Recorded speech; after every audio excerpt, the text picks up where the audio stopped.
So, Jared and I chose to focus on Chapter 12 of Iteration, which focuses on comedian Baratunde Thurston.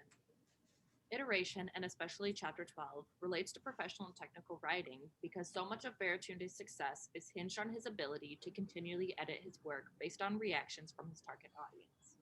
As writers, we must also be able to accept criticism and praises of our work in order to make edits and improve upon our work. And not only does Baratunde's story outline the importance of the editing and process and receiving feedback on one's work, but it also demonstrates how one's own voice plays an important role in the work they create. For Baratunde, it was his comedic voice that really made his work stand out.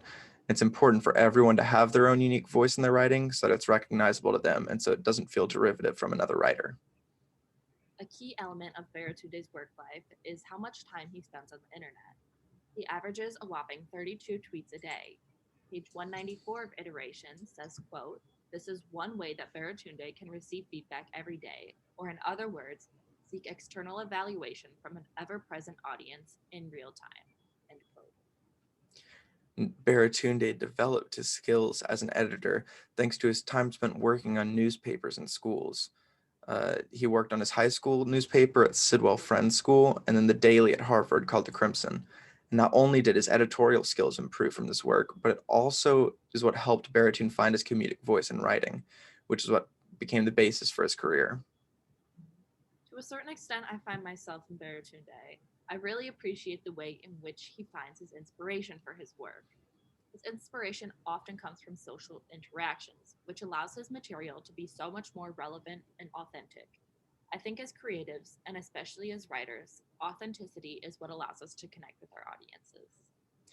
And I find myself in Baratunde in the sense that I too am very active on social media and use it as a place to be funny and elicit responses from people who follow me. And I use comedy to talk about similar subjects as Baratunde, such as politics, though in Baratunde's case, his social media presence and his comedy are much more driven and have clear direction, whereas mine is not my profession, so I don't hold it to as high standards as he does. In the future, and on a literal level, no, I do not want to be a comedian. However, I think there is a lot I can learn as a writer from Baratunde's process. Rather than viewing his work as perfected after one revision, he is constantly editing his material. While it may not be possible for writers to eternally edit a single piece, I feel that this idea of continual revision may be beneficial in the scope of a writer's style. When I write, I often get stuck using the same phrases in the same tone, and my writing eventually begins to feel stagnant. Baratunde's process may help prevent that for many writers, such as myself. And while I also have no intentions of being a comedian, I think that Baratunde's process of using comedy to add layers to his writing, as well as constantly using feedback to hone and refine his writing and himself, are excellent takeaways from Baratunde's life. I hope that in the future I possess some of the writing and editing skills that Baratunde does, but I also hope to have as level a head as Baratunde. His ability to to always be open to criticism, as well as being able to take a step back and gain a new perspective, are things I hope to strive for. In Baratunde's case, he took a step back from social media to reflect on his social media presence and himself, which would be hard for a lot of people to do in an age so reliant on technology. And while these are aspects of Baratunde's life that I envy, I would not say that I want that to be my future.